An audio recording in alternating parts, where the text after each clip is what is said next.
This is Global Tel-Link. You have a prepaid call from Silas Johnson. an inmate at the Centinela State Prison, Centinela, California. This call and your telephone number will be monitored and recorded. You have a prepaid call. You will not be charged for this call. To accept this call, say or dial 5 now.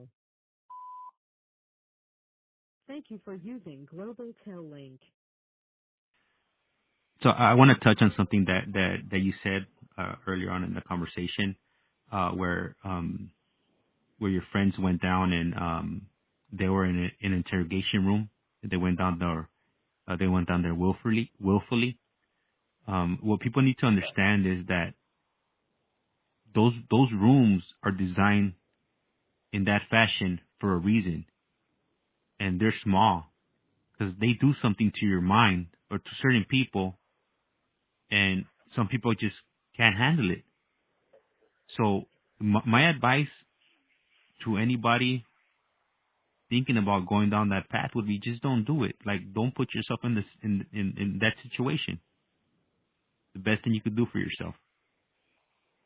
Absolutely. Absolutely. So you get to county jail.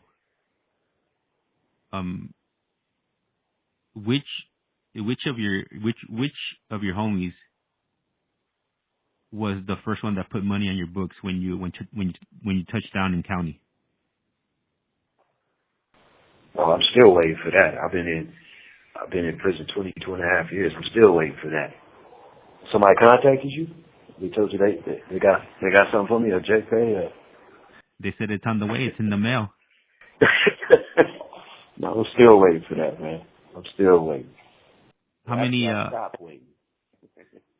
how many letters have you received about how thinking about you and how much they miss you? Zero. And for everybody out there who's thinking, well, his homeboys don't have any love for him because he wasn't a good dude out here, or he wasn't out there putting in work. It's false. It's false. Some of the toughest guys, some of the biggest bullies in neighborhoods, some of the people with attributes for being violent and everything that people look up to, they're in here, and they're in here broke, or they're in here being supported by their family. So none of that matters. Who you were in your neighborhood is the glow and that shine is going dim as soon as they put those dusty-ass county jail blues on you. So tell me, how was your experience? You get to county. You're not in juvenile hall anymore. You're with the big boys now. It's a whole different world. You got men, grown ass men. Yeah. I want to share something that my probation officer Drew told me when I first met him. I went for a check-in with my dad. I get put on probation. I got my little gold link on my gas, my little pager back then. You know, I think I fly. And my dad, after our little consultation, my dad leaves, and he asked my dad if he can talk to me a couple extra minutes alone. So he says, my dad says, yeah, he takes the elevator downstairs. He says, yeah, man, you have a pager. You're not supposed to have that on probation. And I said, okay, all right. And he was like, look, man, I'm not tripping on the pager. This call and your telephone number will be monitored and recorded. He says, look, man, if you get in trouble again, you're going to go to camp. You're going to do a camp program. He said, from what everybody tells me, camp is pretty fun. He said, if you get in trouble after that, you're going to go to youth authority. And you're a small kid, but you seem like you're pretty tough. You can handle CYA. But if you get in trouble after that, you go into prison. And the things that you'll have to do to survive there, you'll never be the same. He told me that when I was 15 years old. I'm 45 now. That was 30 years ago. I still remember him telling me that. And he's never been more right. The things that I've had to do in here to survive, I'll never be the same. Can you even put into words what it does to your mind. The isolation. I mean, Nobody's really your friend because everything's pretty much it's based on it's pretty much a transaction or what yeah, somebody could get out of you. yeah, every relationship in here is transactional. Everything. I mean, whether you're a gang member, whether you know, whether it's drugs, it's weapons, it's phones, it's putting in work, it's all of it is usury. All of it is usury. I mean, you just there's no way to explain what 22 years in a place like this does. I was just talking to somebody. I'm on the executive body here at the prison, and I was just talking to another the chairman today, and he was telling me that he kind of dislikes people, and I told him, I shared with him that in a lot of ways, this environment, dealing with the correctional officers, the administration, and residents in here, going through all of the ringer, prison kind of turns people into misanthropes. Like you kind of see the worst of what humanity is in this place. And don't get me wrong, there have been moments of levity, and I've laughed in here, and it hasn't been all doom and gloom this whole time. I'd be lying if I told you that that there haven't been light moments in that I haven't had blessings in here. I absolutely have. I've had opportunities in here that I've taken advantage of, fortunately. But the darkest moments in here will make you despise humanity because you see what we can be.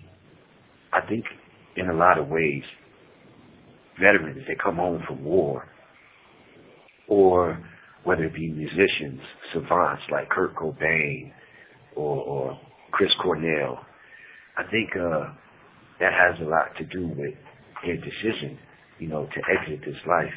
Because people go over there overseas and they see that the value of life on this planet ain't shit. And I think it's hard for someone who's grown up fairly sheltered, because as Americans, as violent as this country is, we're fairly sheltered. We don't get to see the worst of what life is. And when they go over there and they see that, I think it undoes them. It undoes them. And that's kind of the experience here. I mean, I went from a 25-year-old kid going into reception and seeing my first stabbing and just being terrified to just recently in 2017 watching someone be murdered on the yard in Kern Valley and laying down on the ground and asking a buddy of mine, hey, do you think we're going to go to the store? Do you think they're going to run a canteen today? Like, that's what this place does to you. It takes away every strip of humanity, and you got to fight to get it back. That's rough. I'm sure you can't even, words can't even describe the things that you witnessed and you've gone through. But ultimately, you weren't thinking about all of that when you were out on the streets, right? Nah, none of that. None of that. I mean, even though I spoke earlier and said that I believed I can do the time. Yeah. I mean, this experience was something that happens to other people. I was too smart to get caught. I was, that prison happens to dummies. Like, only dumb people get caught. I was going to be able to commit crimes with impunity for as long as I wanted. And yeah, I thought I was invincible. All of the things that dumb kids think while we're out there. Prison was just an abstract concept. And the irony is that after being in here for 22 years, there have been, really, really, really dark moments where I've believed in my mind that this is the only thing that exists. That everything out there is just an illusion because this is the only thing that's real.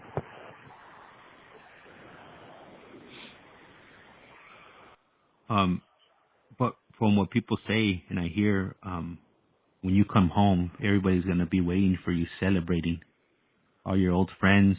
This call and your telephone number will be monitored and recorded. They're gonna celebrate you for all the work you put in.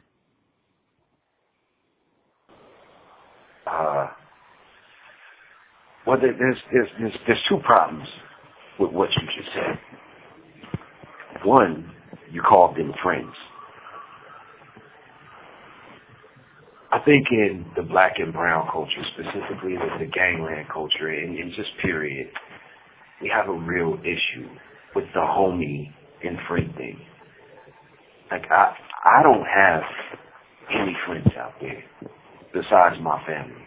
A friend is someone who is going to reinforce you with positivity, who is going to carefully punish you when you go off book and do things that are negative.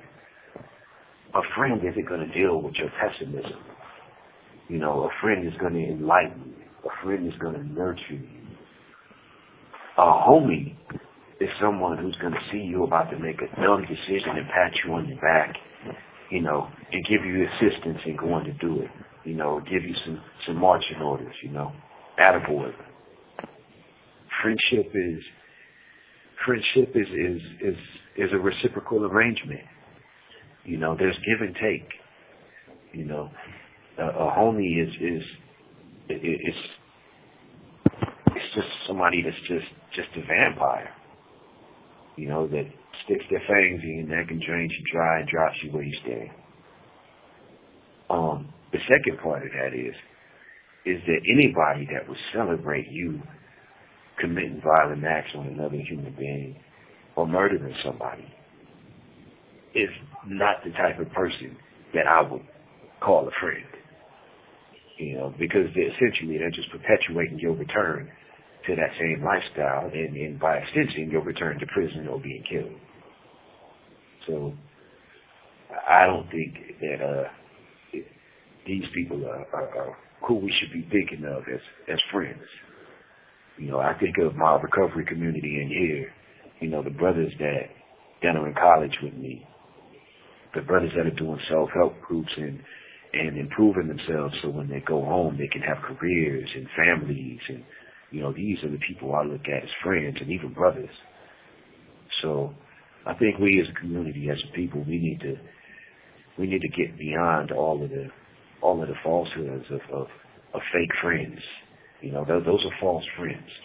You know, we need to really get down to the definition and understand what a friend is and what a friend does. Thank you for clarifying that. You put that very eloquently. So let's take you back to when you get to county jail. You get processed.